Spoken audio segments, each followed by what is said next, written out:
Okay, as I said last time, we start out with the page 23 in the grounding, the last paragraph, and I want to read that, and I want you to look at that, and that's where perhaps the most crucial aspect of Kant's thinking becomes clear.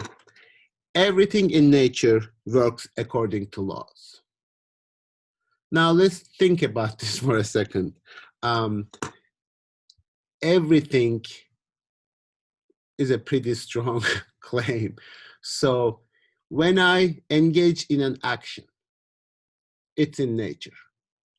I lift this pan and start writing something, or I go to the coffee shop and eat something.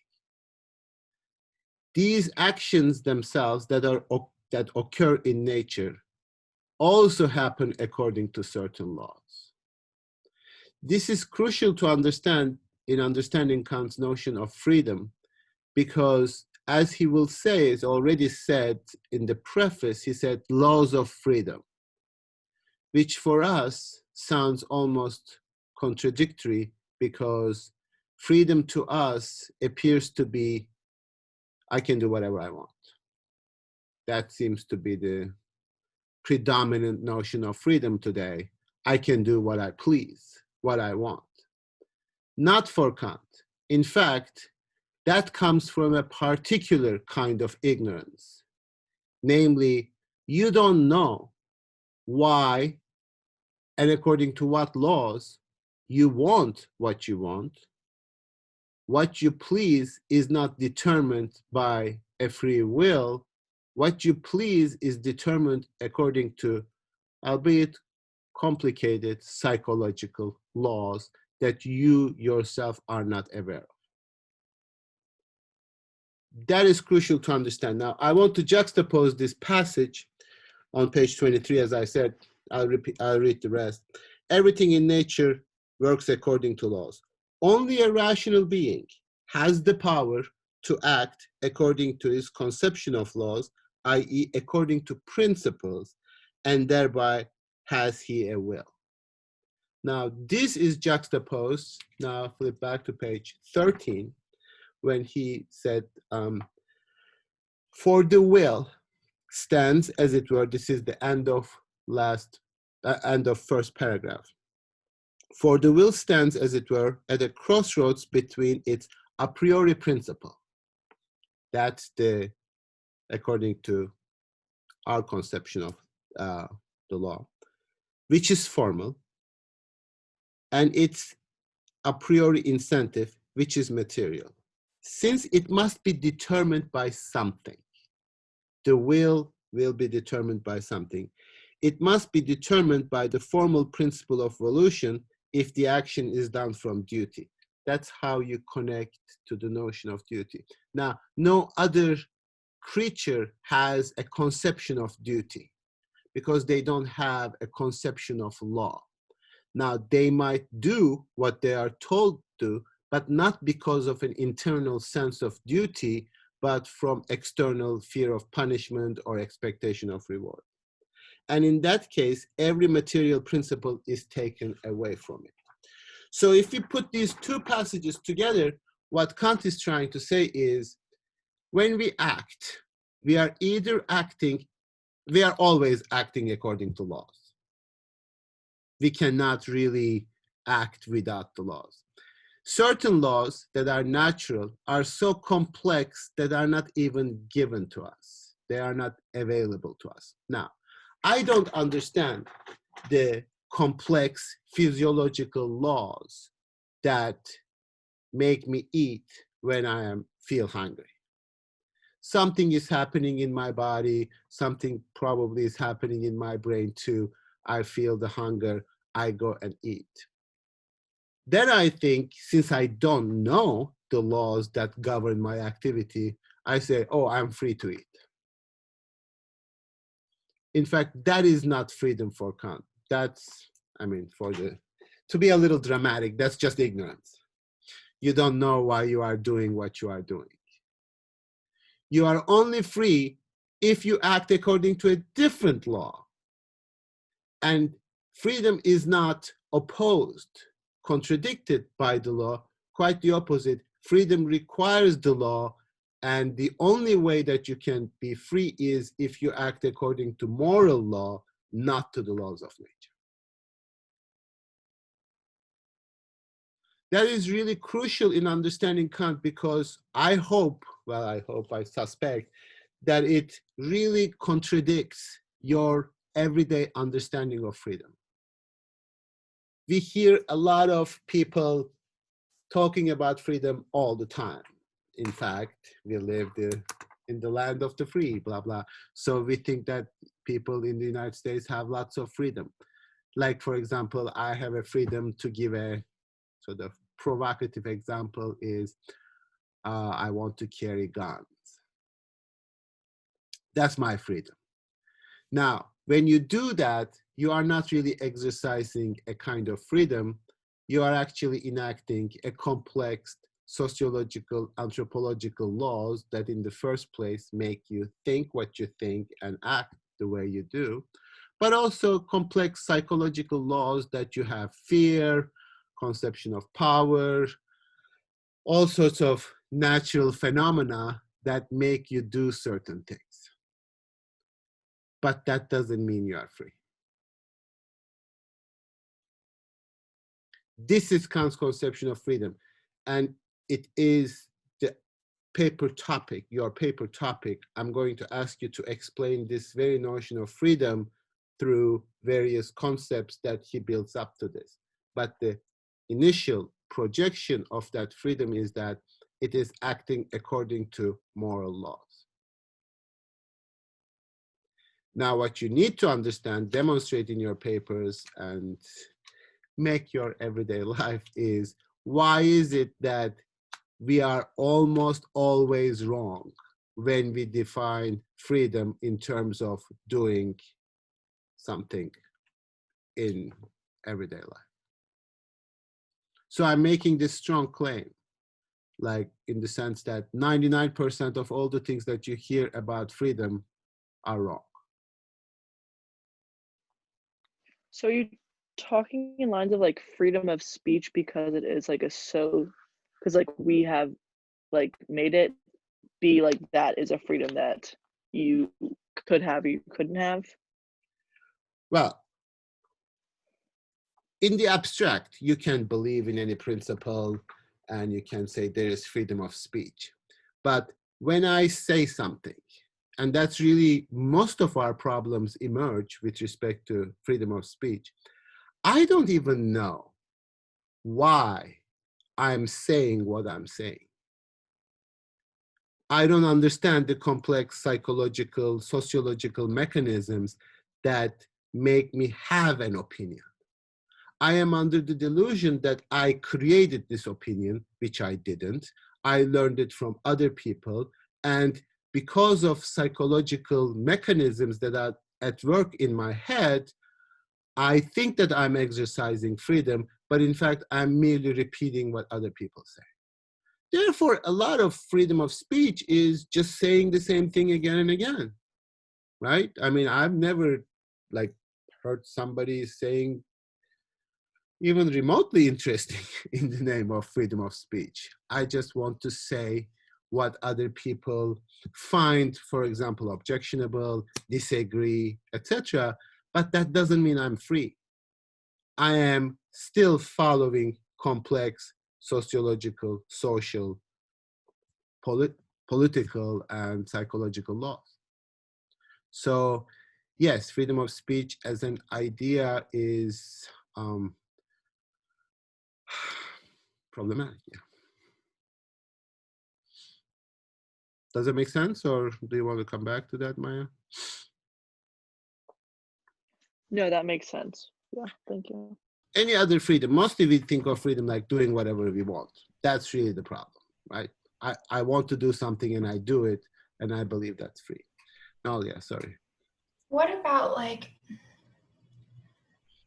I don't know, because I'm trying to think like, what about when moral law is tied into something like freedom of speech? like without freedom of speech, we wouldn't be able to, I don't know, do you kind of understand what I'm saying? Like, I feel like in order to follow moral law, sometimes you need to have freedom of speech.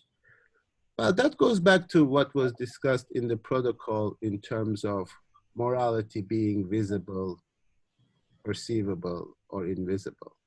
Mm-hmm. So if we understand speech as making something apparent to other people, then you can never really make morality apparent to other people. It is not something visible. It's not something empirical. So yes, freedom of speech can be as an abstract idea which has nothing really to do with what you say. Then you can maybe justify it as a kind of rational principle that you should be able to be transparent to yourself. You should be able to say it to yourself or something like that.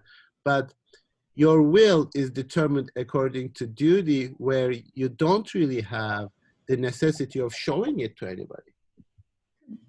I think most of our problems come from the fact that we are immoral because we are trying to be moral. We are trying to appear moral. We are trying to show other people how moral we are. In fact, for Kant, it's a really an principle that is not empirical.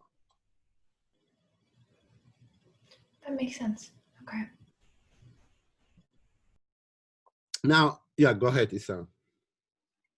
So like in this context, like Kant's idea of freedom is more of like individual, like unique to himself, like not really influenced by what others people think. Is that what you mean? Really good question. It manifests itself individually, but the idea is it's universal. Mm-hmm. It is not empirical because it is not restricted by empirical circumstances, Mm-hmm. because it applies to everybody at all times. Mm-hmm. So it's exactly the opposite of it only applies to me just this time. No, that is still empirical. You just don't know why you do what you do. But if your action is determined by a will according to universal law, then it is valid for everybody. So that's like, sorry, I mean, that kind of like similar to what Descartes is doing, right? It is similar to what Descartes. Right. Okay. That's, I mean, I'm assuming you're asking about the I think this only Yeah.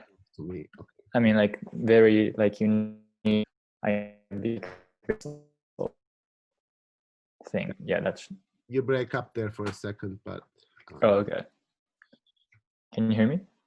Now we can hear you. Yeah. Okay. I mean, I was just saying like the very unique thing to you. I mean, the very unique principle to you becomes the very universal. Exactly. Yes. Yeah. I think Okay. Thank you. they are similar. Yes. Now, your will is going to be according to your will. Your will. What? I'm going to do something. I want to do something. There's a principle according to my action. Now, usually I don't formulate these in terms of principles in my head explicitly. So when I say I am hungry, hungry people eat, the principle of my action is that hunger produces the desire to eat, therefore I'm going to go and eat. We don't say that explicitly, obviously. I mean, maybe you do at times, but you just do it. And if you look back and say, why am I eating? Because I was hungry. And that's a law of nature. Now, therefore, we don't attribute this kind of other possibility or sentences like should, what you ought or ought not do to other creatures other than ourselves, because we don't believe they have the capacity to resist nature in the way that we resist nature. Now, we need to be careful here. For example, like dogs bite, for example, or dogs bark, right? So you can actually make your dog not bark. Just don't confuse that with teaching your dogs manners or morality or something like that. Your dog doesn't bark because that notion of nature, namely, if you are whatever, I don't really know why dogs bark, but like if you are agitated or scared, etc., bark, is counteracted by another law of nature, that is, if you bark, you are going to be punished, and I don't want to be punished. Or if I don't bark, I'm going to be rewarded, which actually works for our dog at least. So like I'm going to get a treat. So that's also a law of nature. That's also maybe a psychological law for the dog, but that doesn't mean that dog is acting out of a sense of duty or morality. They might act out of love.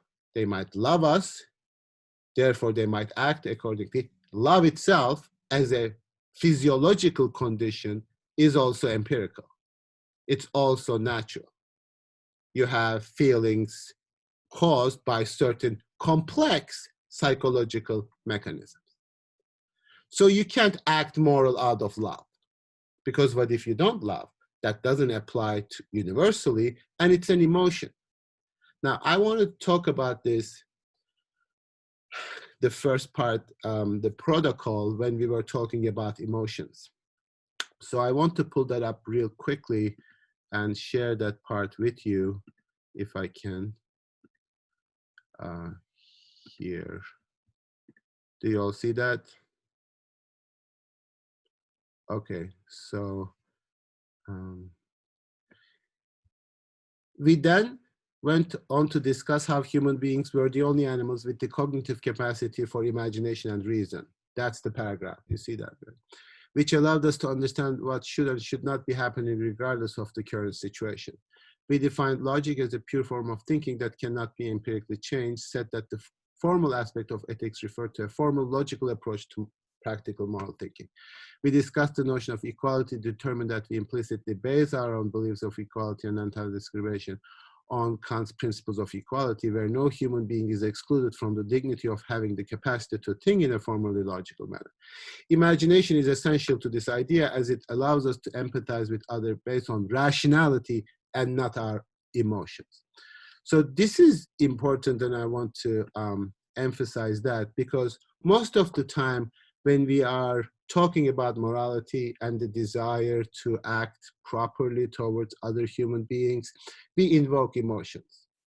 Are you a good person? Do you love that person? Do you have sort of this kind of connection to these people? Are they your neighbors, etc.? All sorts of ways in which we should act. But most of the things that, almost all of the things that we appeal to are really empirical. What if I don't love my neighbor? What if I don't have those feelings towards that person? So when we talk about moral feeling, and what if some people don't have moral feeling? Having a feeling, having a specific feeling is something empirical. What is not empirical, what is not a priori, is your respect for the law that is that person capable of. So you respect not the person as an individual, but as a rational being. And you treat them according to the principle of equality, not because you think that you are so wonderful and they should be equal to you, but because equality is the underlying principle of your moral reasoning. Now, he continues on page 23, everything after in nature works according to laws. Only a rational being has the power to act according to his conception of laws. Now, since the derivation of actions from law requires reason, namely, you need to rationally think, why do I act the way I do? And if I act, and I know I'm acting according to some law of nature, I know that cannot be moral. This is really a very important distinction. For Kant, there doesn't seem to be any morality in nature. Things happen according to laws that are determined before us. We had no saying in this. we should not be and cannot be judged according to laws of nature. Now, if you're hungry, you are going to eat. Nobody is going to judge you when you eat. Now, what you do in order to follow laws of nature and not to follow laws of nature is because you have reason, an imagination of thinking something is the case but should not be the case.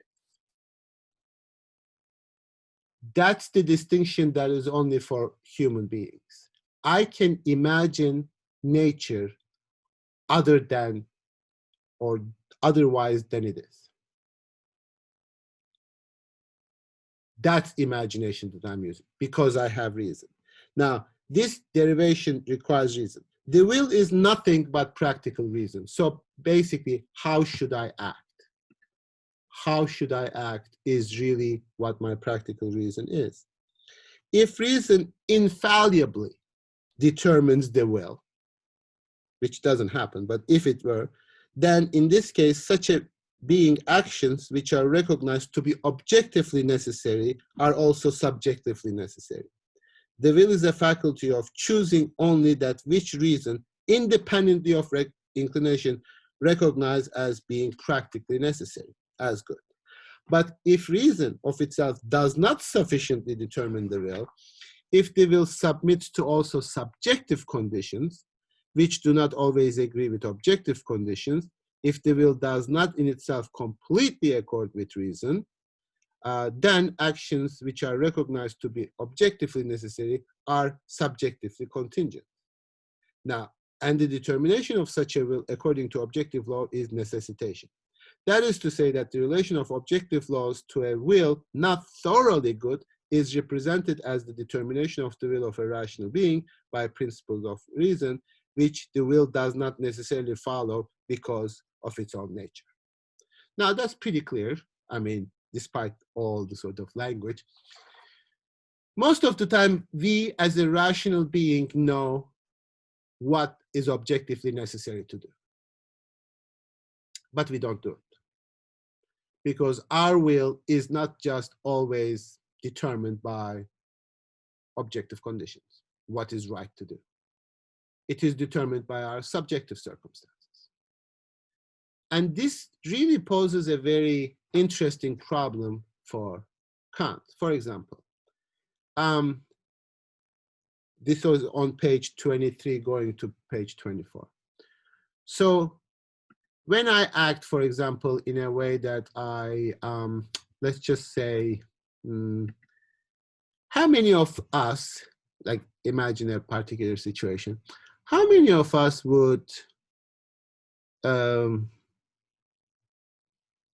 okay, I'm trying to come up with a dramatic example.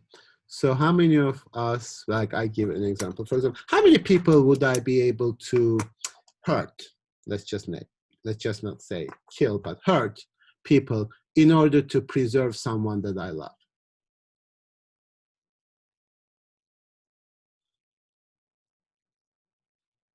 How many people would you? Is there a magical number?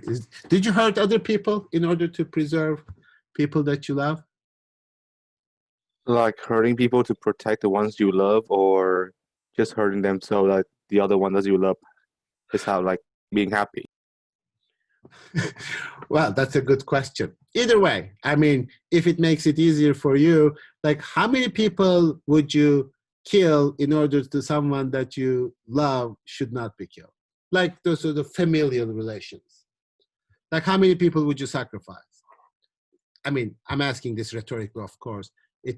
There's no magical number. You can say like 5, 10, etc. But we mostly would preserve unfairly people who are close to us than those who are not.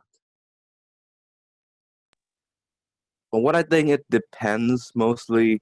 I mean, at that stage, like if you try to decide to hurt someone in order to protect the one you love, or kind of the same statement like that, I would say.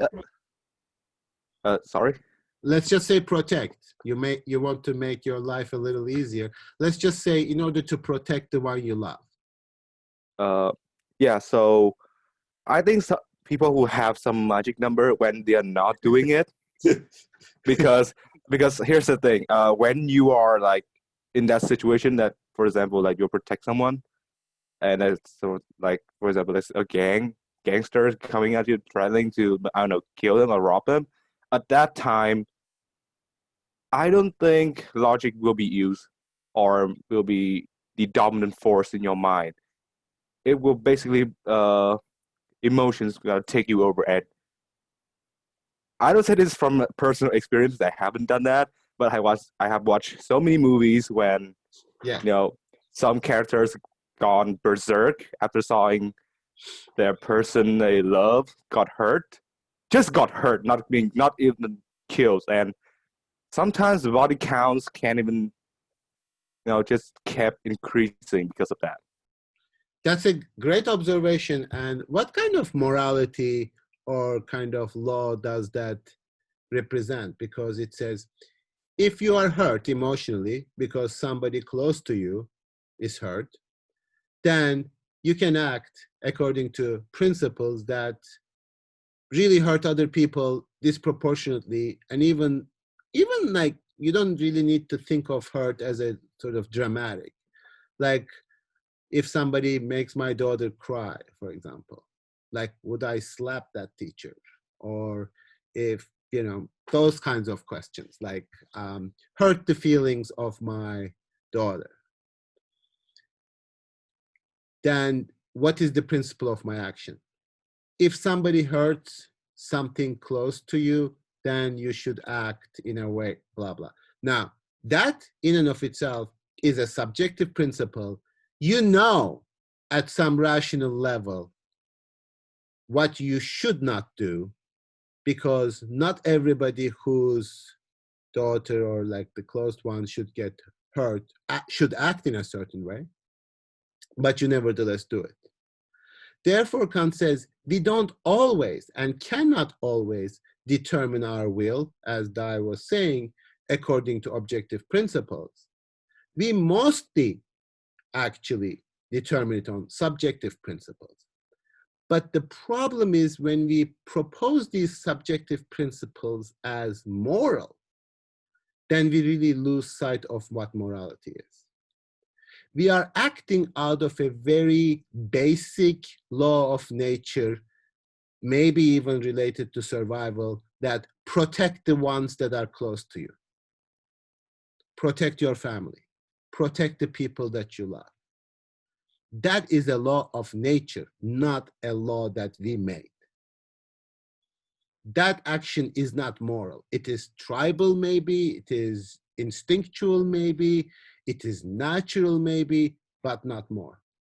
That's the distinction we need to understand, because that's the part of Kant that is almost cold, in the sense that you really do not have emotions that guide your morality. A number of years ago on this campus, there was a movement to protect campus workers through unionization. One of the discussions that we had during that time was like the slogan that we love our campus workers. Now, I found that, and I said that to students, I found that patronizing and obnoxious, that we love you. That's why we are going to protect you. That puts us in a position of acting out of emotion, like love, as if that's a good thing. I don't protect the workers because I love them, because it's the right thing to do. It is morally, objectively necessary. When we put all these emotions, we make the mistake of actually thinking that we are making it more morally compelling. But maybe we are actually making it less compelling, because what if you don't have those emotions? What if you don't love people? You still should act morally because you respect, and that's the expression that Kant uses, respect the moral law, and you respect the human being as a rational being. You don't respect them because of empirical circumstances. You don't respect them because they are rich. You don't respect them because they are weak. You don't respect them because they are victims, etc. You respect them as human beings. You might have all different kinds of emotions with respect to particular circumstances. But as a human being, everybody requires your respect equally to the extent that they are rational, not one person more than the other. That's equality. It is not glamorous. It's not, like emotionally appealing. It's actually quite rational. And that's what, according to Kant, should be the basis of morality. Now, it might be commendable, it might be approved. Society, they might even make movies about it for you, put it on Hollywood, and think that you are a wonderful person, you are a hero, etc. But if you kill 5,000 people in order to protect the possible life of the ones you love, that is just not moral. I don't want to say immoral, but it's not moral.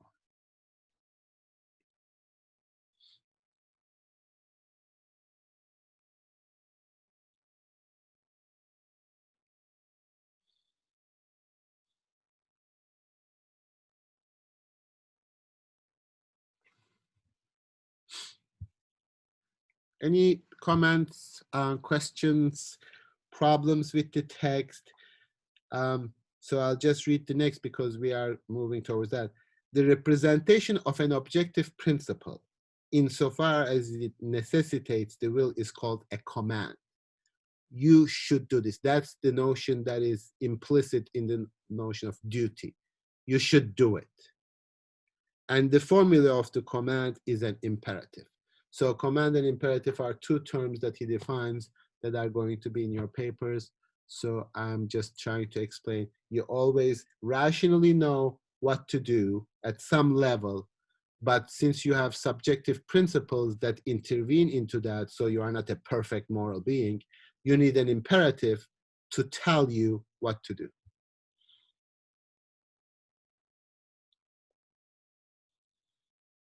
If we were just naturally doing the right thing all the time, we wouldn't even need a command.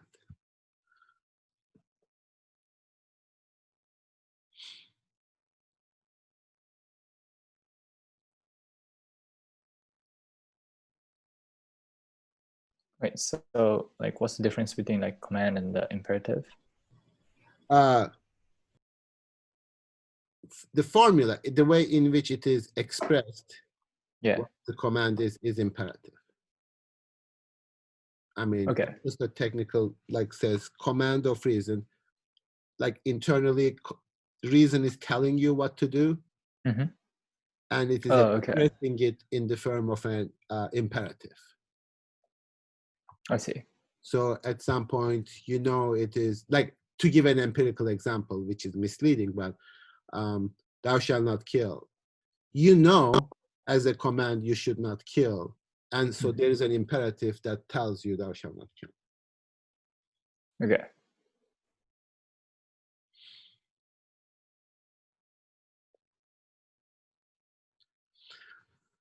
So we also paradoxically think not following a law as freedom, not listening to imperatives as freedom. We think of, I don't care about commands as freedom. We have this notion of rebels who are not following any laws as freedom. These are all not true freedom according to Kant, because when we think that we are acting freely and exercising freedom, we are actually acting according to laws of nature that we don't know.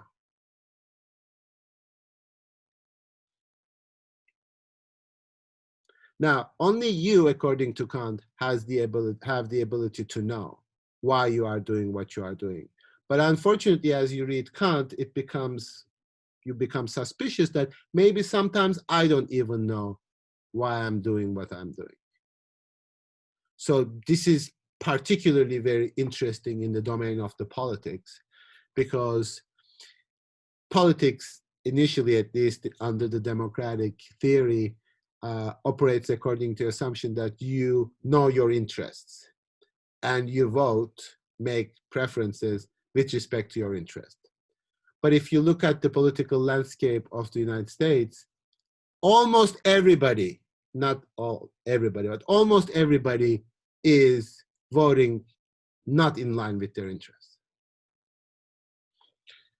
Those whose interests should be aligned more with working class are actually voting for the dominant capitalist classes.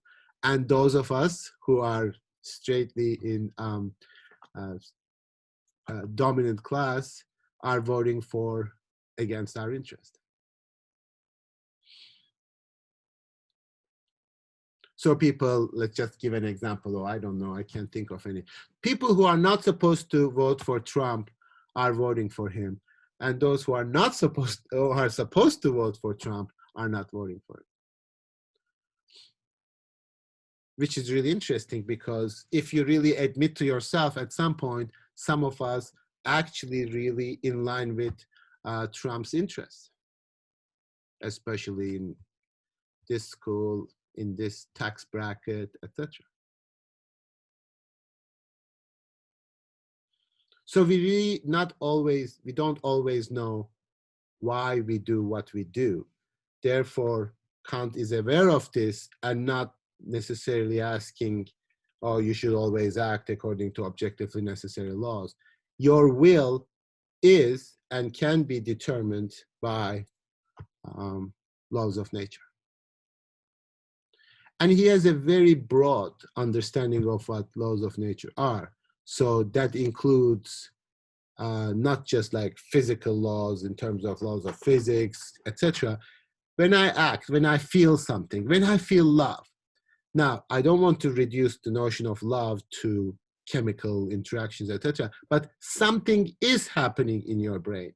Something is happening chemically and sort of electrically, I suppose, I don't know, in your brain. That is happening. So that could be explained if you want to explain it even in terms of physical laws. But you can also admit there are psychological laws, social norms, things that determine the way in which you act. But when he says everything in nature happens according to laws, that's a pretty strong statement.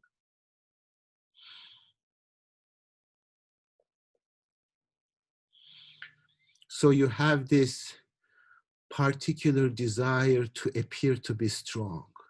You have this desire to make an impression upon people.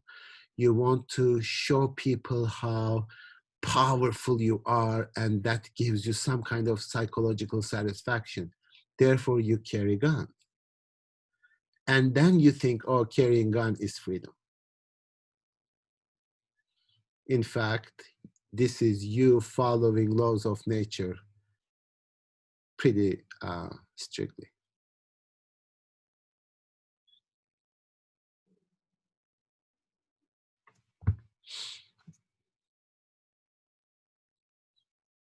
Okay, I'll stop. One thing I'm wondering about is like, does he ever think, well, okay, so is it more a question of like choosing when to follow laws of nature versus just following them, or not following them at all?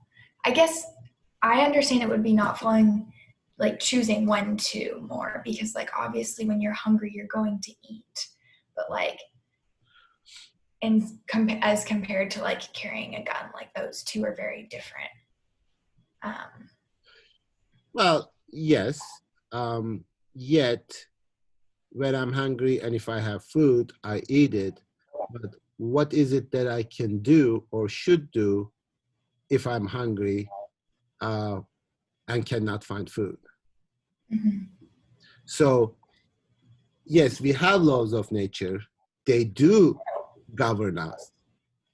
But human beings in all situations, in almost all situations, have the capacity not to act according to laws of nature. Yeah. Now that is, sometimes we don't judge certain actions. If you are hungry, you eat. But if you are hungry and you kill 5 people in order to eat, then there is the kind of tension between the laws of nature and the moral law. Okay, that makes sense. Now, of course, empirical examples always make it complicated because you say, well, yeah, you can kill 5 people, really? I mean, would you like to be killed if you are one of the 5 for someone to eat? Probably not.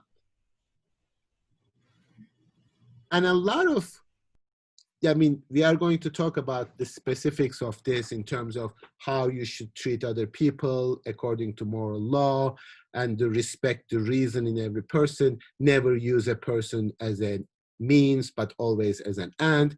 We are going to discuss all the implications of his understanding of freedom.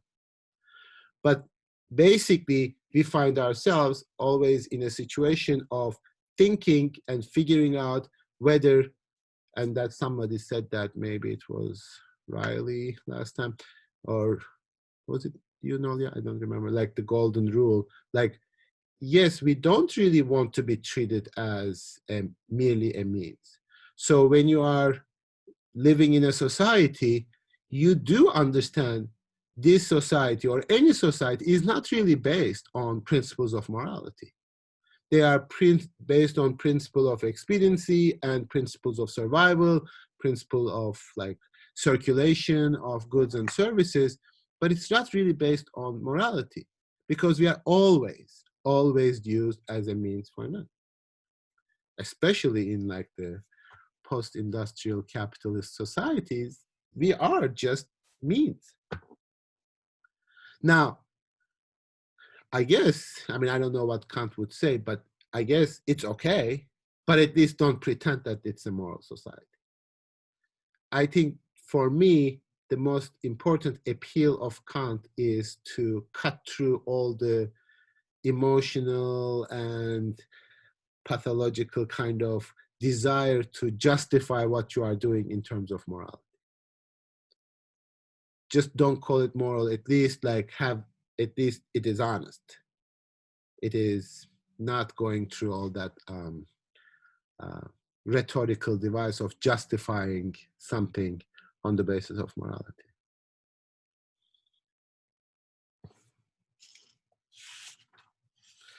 Okay, so is this clear, the distinction, the two sections? First, the determination of the will and the determination of the will according to not laws of nature, but laws of freedom.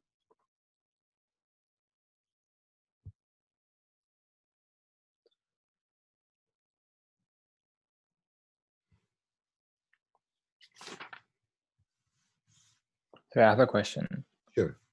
I mean, as you say, like respect the law. In that context, like, what do you mean by that law? Like that you respect? Is it like? I mean, I got confused with like quite a few laws that you mentioned. So, well, some of the laws are Mhm. based on empirical circumstances. We gave the example of slavery, for example, being a law which was always wrong. Just because it was empirically accepted didn't make it okay or right, etc. Right? So when we judge history, we don't want to say, oh, they had different notions of morality back then. Mm-hmm. No. I mean, even then, people knew that slavery was wrong, just like a lot of people today know some of the things that we do according to laws are wrong, like people not paying taxes is wrong. We know that. 50 years from now, we are going to judge that maybe more harshly, but when big corporations don't pay taxes, then we know it's wrong. Now it is under the law that we know it is not right that 1% of the population owns this much. We know this is wrong, We tolerated and accepted the way in which people tolerated and accepted slavery in the past. It is that kind of empirical circumstances that change. You don't respect the law itself, like the empirical law. You respect in each person the ability to act according to self-imposed laws. Now, most of the time people do certain things, make certain laws, and they say, and this happens a lot in so-called scientific explanations, like, you know, in economy, in politics, people say, people are selfish, people act according to this, people are this. They try to explain what is at stake, what is in front of them, in terms of laws of nature. Like economists sort of say that people always try to maximize their, you know, blah, blah, whatever they are saying. So that kind of trying to explain it in terms of laws of nature. Now, the idea here, as far as human beings are concerned, these can change.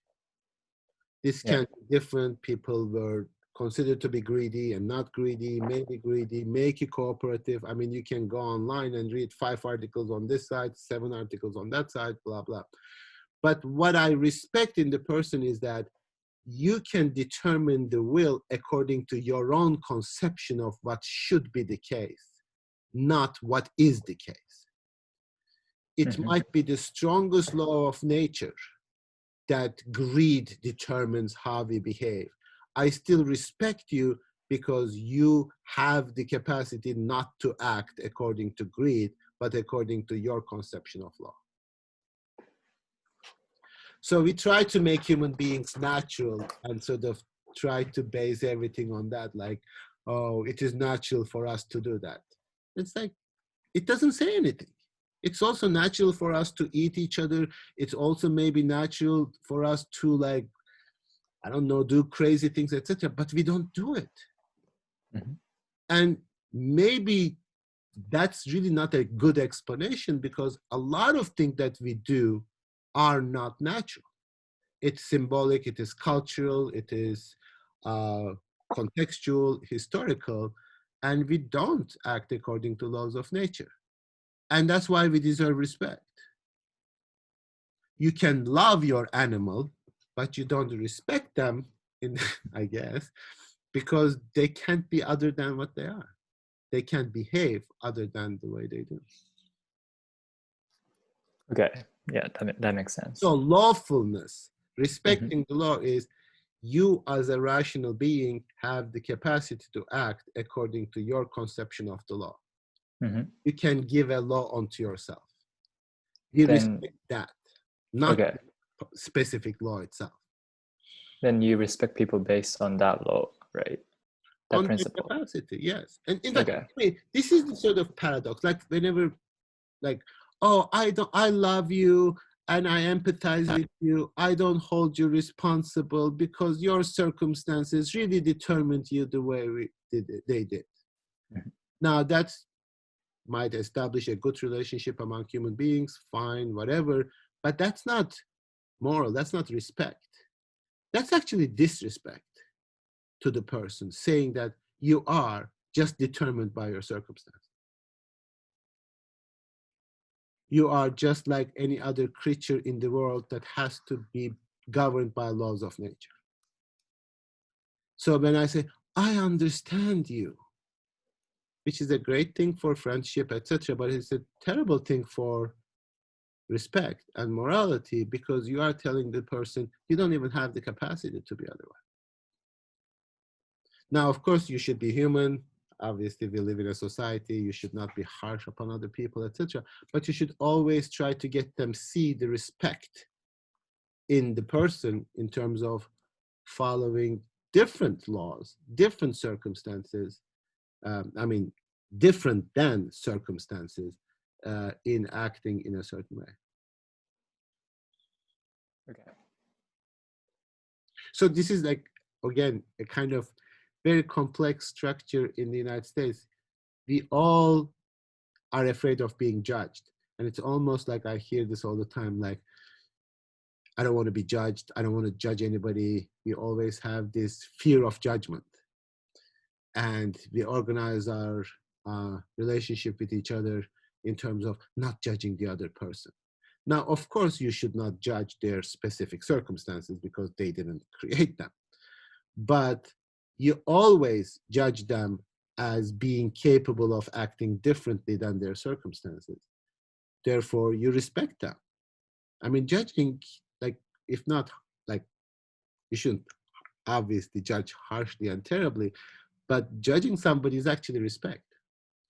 Because I know you can do different. I know you can be better. I'm not doing it in order to belittle you and demean you, etc. Quite the opposite. I judge you because I have higher expectations from you because you are capable of acting like a rational being.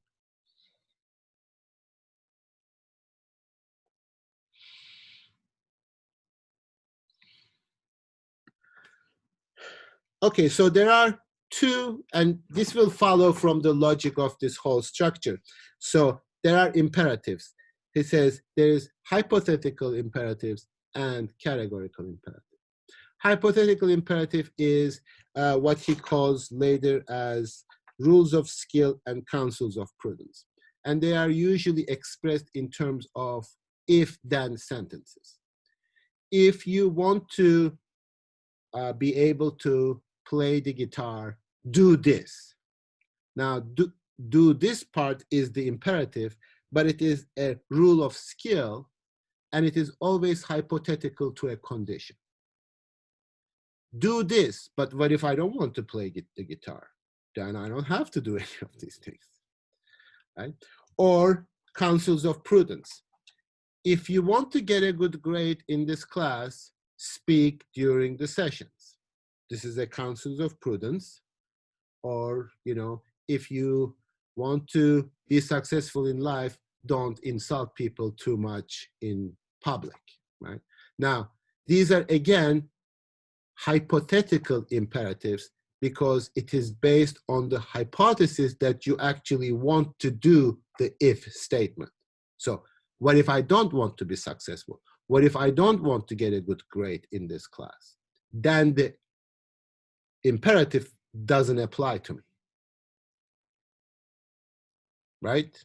So if then statement, and these are all circumstances, namely, it depends on where you are in a particular situation and for you to accept that circumstance. Is this clear?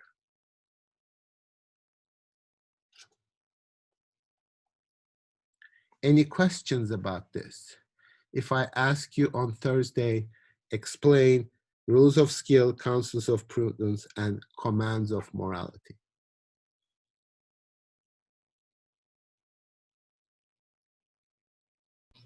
Can you repeat that list? It's on page 26. Okay. Rules of skill, counsels of prudence, and commands of morality. The rules of skill and counsels of prudence are expressed in hypothetical imperatives. They command on the basis of some condition. If you want to paint, do this. Doing this is based on the hypothetical situation that you want to paint. If you want to be successful in life, work hard. Work hard, the command, is based on the hypothetical situation that you want to be successful in life. This is also a hypothetical imperative, therefore. But the only other imperative that is categorical is the commands of morality. Since they are not dependent on any given conditions, they have no if component. They say act. Now, the only reasonable question that could have been asked is that if you want to be moral.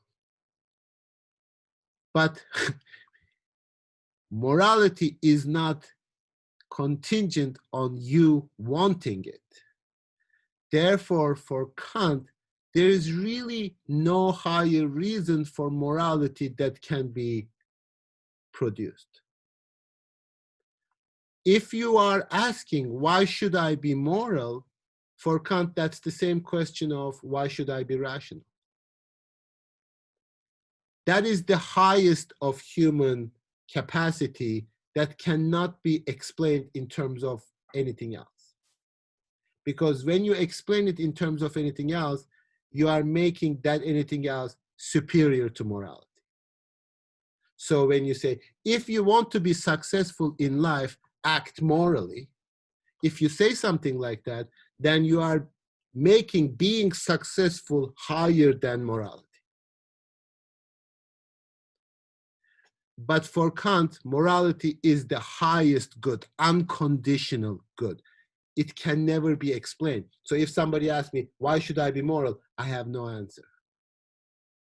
And you should not give an answer, because any answer that you give will make morality less valuable than whatever answer you give.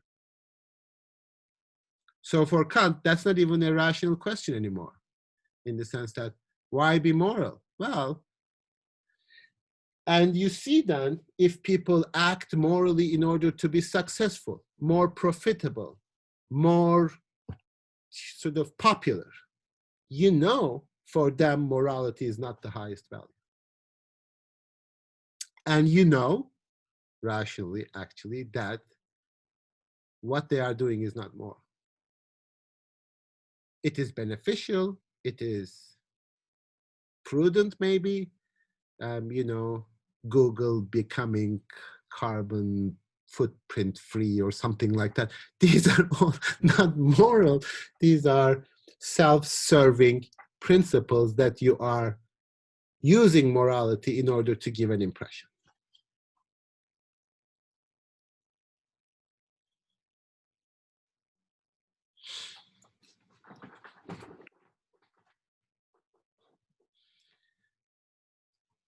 So categorical imperative, therefore, is the one that he already somewhat formulated earlier, but most starts putting more explicitly, starting on page 30. He says, act only, act, so not if, act only, according to that maxim, whereby you can at the same time will that it should become a universal law.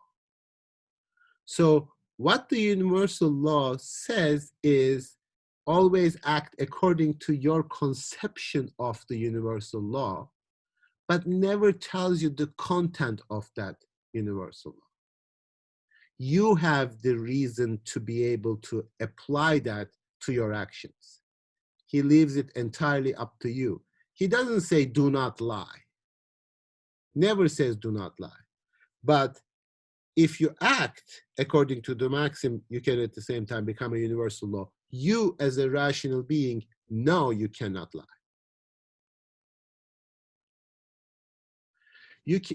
Do not lie is an empirical law. It gives you a specific instruction. This categorical imperative gives you the form of how you should act according to your maxim, regardless of what your maxim is, because it applies in all circumstances.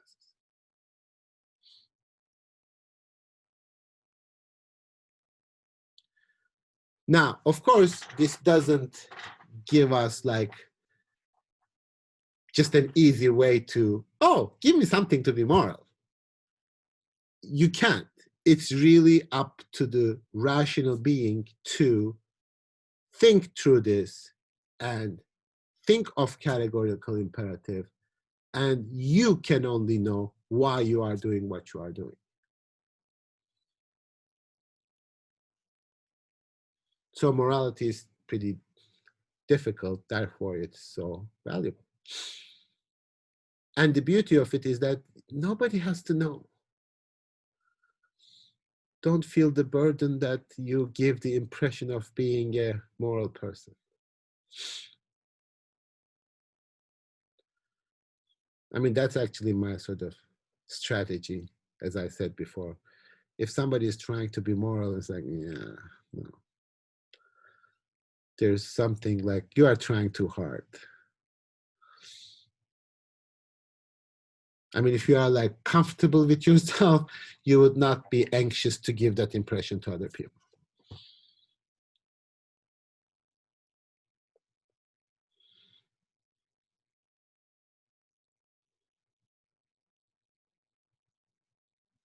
So is the logic clear? Are there any questions? I have a question about the distinction of natural law. So going back a bit, where you said that we often act in ways that are not in accordance to natural law, and you mentioned like if we act in a way that is symbolic, but wouldn't that, like if we are using emotion as an example of us acting in accordance to natural law, wouldn't that still be acting No, that's according to an natural law? excellent question. You are absolutely right. I probably misspoke or kind of was misleading there. By nature, at that particular context, I really meant the object of natural science. So physics, chemistry, etc. So like whenever we have certain emotions, like for example, people say like, if you have the feeling of love, that's certain chemical reactions in your brain, right? Now, if you try to explain love in a different way, you are absolutely right. Symbolically or psychologically, you are still explaining it according to Kant, according to laws of nature. But that nature is not what we consider nature today, or usually in terms of psychology, anthropology, what else, like linguistic laws or something like that. All of them, you are absolutely right, are under the general category of laws of nature according to Kant. So that's a good question. Thank you for clarifying. Yes, Rosie. Oh, you are just playing with your hair.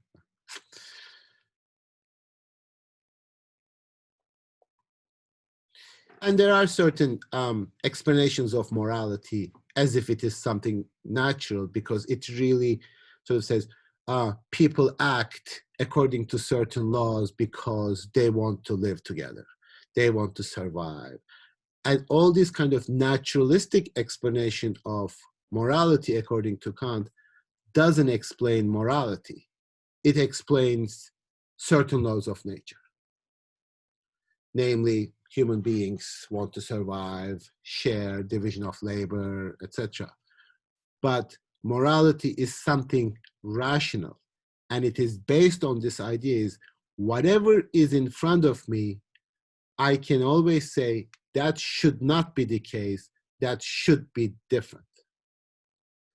And if everything were just according to laws of nature, that imagination would have been impossible. I would have never been able to say, I should not act like this in the future. Only human beings can do that. And mostly we don't attribute this to other creatures. Now, there are also attempts to try to reduce that other aspect to natural laws as well. For example, here's my example of this. So do you think the argument about climate change a moral argument or not? According to Kant, and then according to you. Are we morally obligated to act in a way that would preserve climate? I mean, most of you probably do. Right? Is it like if we are trying to preserve is no longer moral because we are trying to reach for goal from doing morally, if that's what. Okay, so yeah, good distinction. So like, do you feel like underlying this climate change debate that there is a moral tone? Like we have to behave in a certain way? Is there a command? And if so, is this a hypothetical command or a categorical command? Thou shalt never do something. I think it's a hypothetical command because it's requiring that you, like, if you want to continue living, then do this, rather than just like do this. Yes. And if you want to continue living in a certain way, even. But not even you. I mean, I don't think that my actions are not going to preserve me or protect me in any way, right? So, I mean, I'm already about to die, so I'm safe. So, like, for the future of humanity. So, what is the moral tone underlying the climate change argument? What is the absolute principle of the moral tone of climate change argument?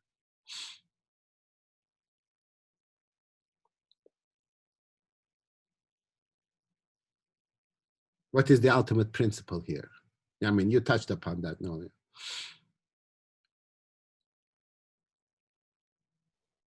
Like I thought, like everybody, like if they think rationally, they try to preserve themselves, like without like the influence of others, and then that ultimately leads to the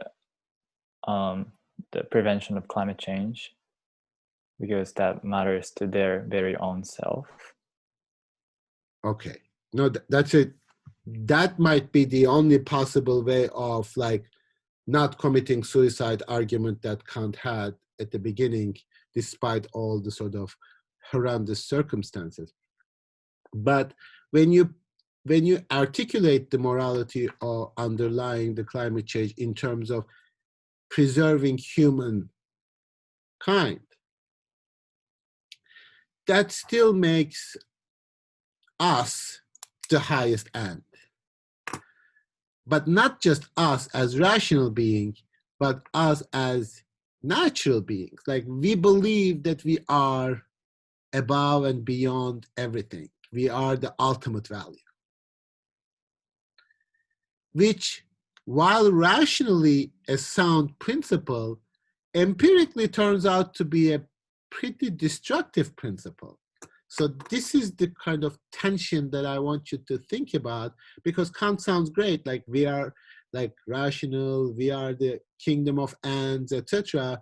But then what is it that we are willing to destroy for the ultimate good of humanity?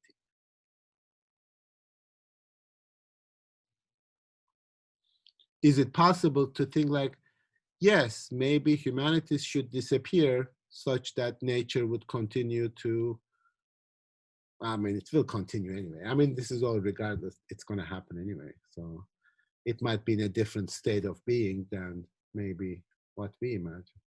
But like the glorification of life, like organic human life is the highest end. Which from what I've seen so far, it's not very impressive. So I don't know. I don't know what you think.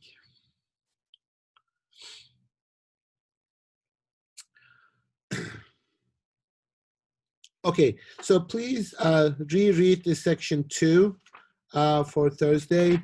We are going to do all of those things in terms of asking you to come up with a question, but also answer the question that I asked. So, and then I'll give you the paper topic 2, just explicitly on a piece of paper, so that you start working on it as soon as possible. Now, who is capable of coming and picking up his or her paper at the heart from me with a mask and a face screen and everything, so that I don't have to send them back to you?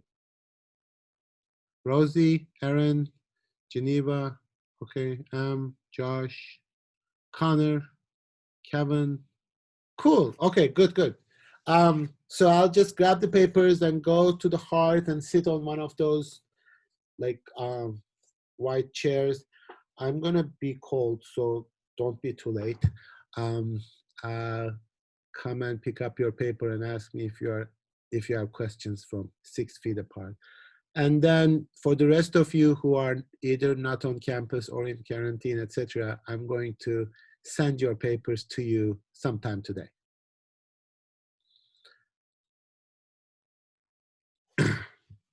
Wait, when are you going?